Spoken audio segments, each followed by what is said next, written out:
We're talking about high school football here this week. Joining me is Roy Fuoco, and it's time for high school football season. It starts this Friday night with some kickoff classics. Then the following week, they get to play for real. Roy, welcome to the show.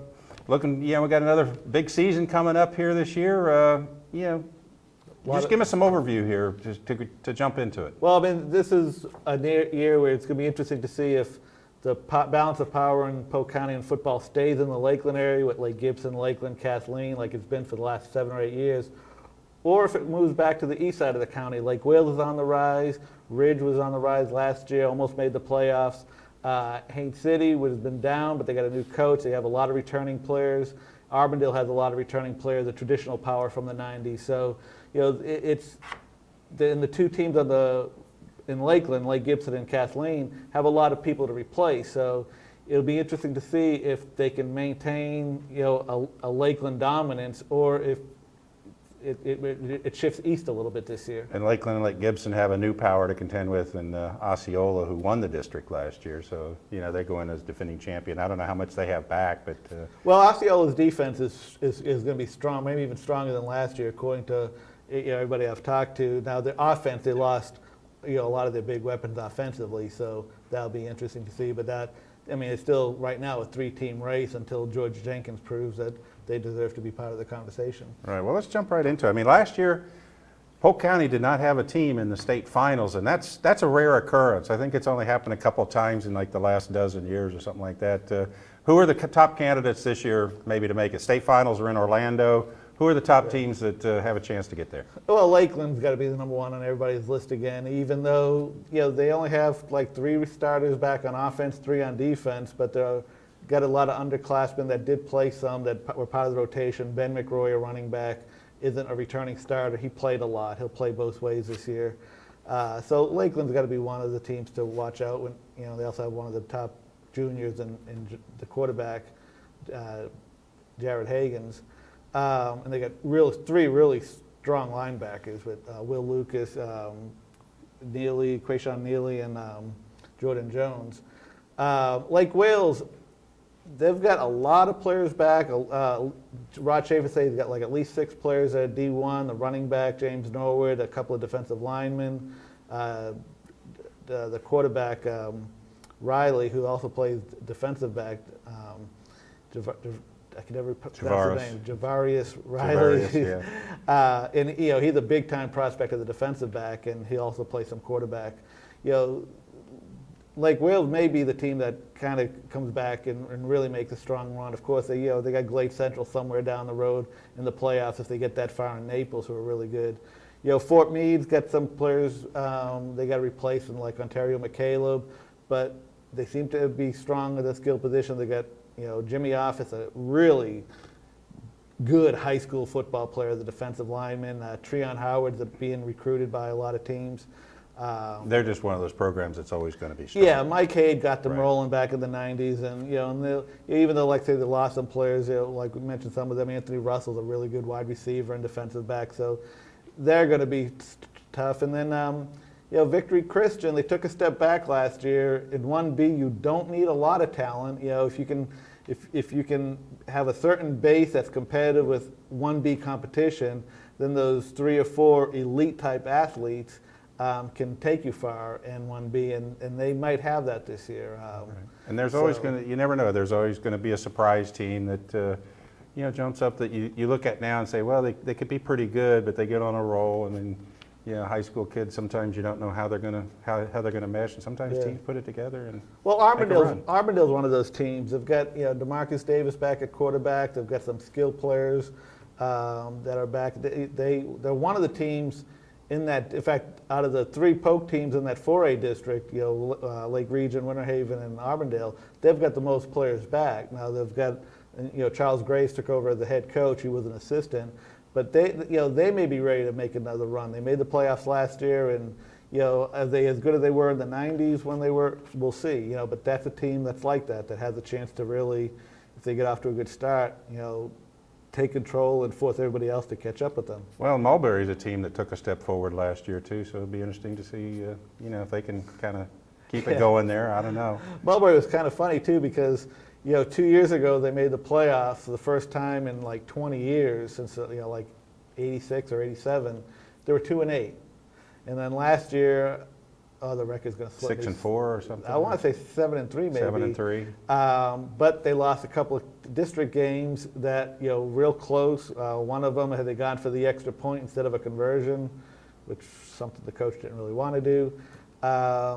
They might have been district runner-up. So they've got some skilled kids back. They got a lot of speed. They may be. You kind of almost root for a team like that hasn't had a lot of success over the years, and has been putting in the work, and they may be able to reap some of that this year. All right. Over in Winter Haven, the question is there life after D.C. Jefferson at quarterback? So Charlie Tate, I guess, is going to find that out. Yeah, and that's you don't replace a quarterback like that. Right. They had that disappointing year when they had to forfeit all those games because of the ineligible player, and they lost a lot. They lost some talent, a lot of experience on the defensive side of the ball, and I think they lost their top rusher.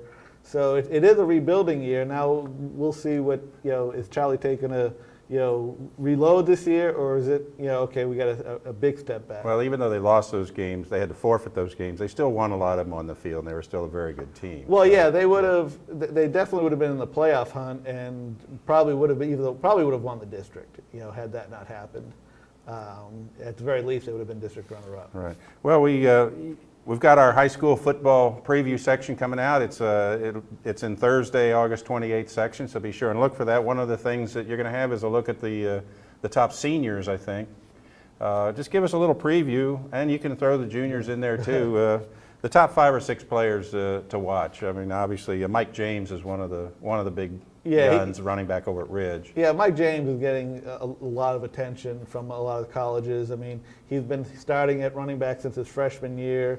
He's got great bloodlines when it comes to football. I mean, Larry Kendrick, who was a big player for Haines City, he's a cousin. Blue James, either a cousin or an uncle. He was a great linebacker for Haines City.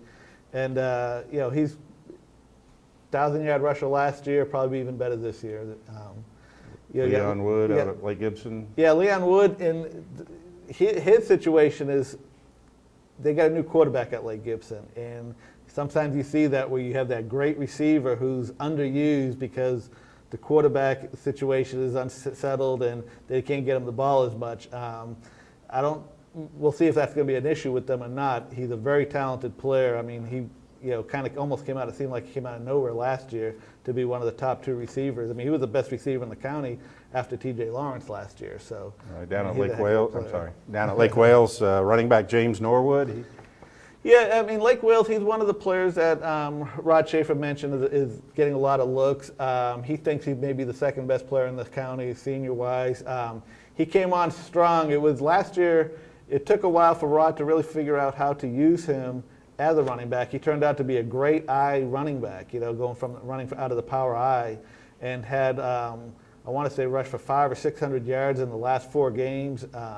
So he came on strong and really finally lived up to his billing. Right, and tight end over at Winter Haven, Devin Stewart. You don't have the big guy throwing the ball to him, but he's still an impact player. Yeah, and he is their best player on the field, and he'll play some linebackers this year.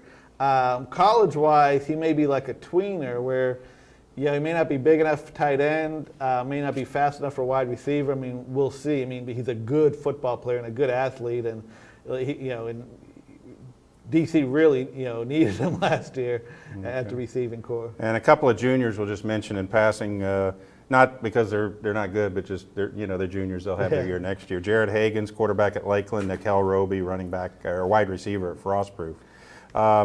Quickly, got 2 new programs starting up this year, Tenorock and Vanguard School over in Lake Wales. It's tough to start a program from scratch. I'm sure they're going to have some growing pains, but just tell us briefly a little bit about those. Well, the Tenorock's interesting because, Dave Robson, taking over, he said he has more seniors than he expected. He has some seniors that would have been seniors at Lake Gibson or Lakeland, a bunch of them from Lakeland. So they come from a winning atmosphere. And so that'll be interesting to see how that translates on the field. When Ridge opened, they had like 3 senior starters, and the rest was basically a JV team. Mike James, a freshman, starting at running back. So that's going to be interesting to see if that helps. Or now, if they're not good leaders and doing a lot of things to set a good foundation, then they may not play a lot because he'll go young. But I mean, he's counting on those guys to set the example for the young guys coming in. Right, and over at Vanguard, it's a little different situation. Yeah. It's a private school and small school, and they're a boarding school, and practice started August 11 in the county. He didn't get his players till August 20th, and probably didn't start practice until 21st. So they're going to do 3-a-day practices, about 5-hour days, because they don't start classes till September 2nd. So doing a little catch up, yeah. Yeah, a lot of catch up. Right. Okay, well, should be an interesting football season for us this year. We're looking forward to it. And again, as I said, look for our high school football preview section. It's in Thursday, August 28th paper. And coming back this year on the Ledger's website will be our live high school football scoreboard, where you can get all of the scores in progress every Friday night. Roy, thanks for joining me. And appreciate you coming in, and thanks for watching. We'll be back next week when we'll take a look at the Bucs in the NFL. So hope you enjoyed the show.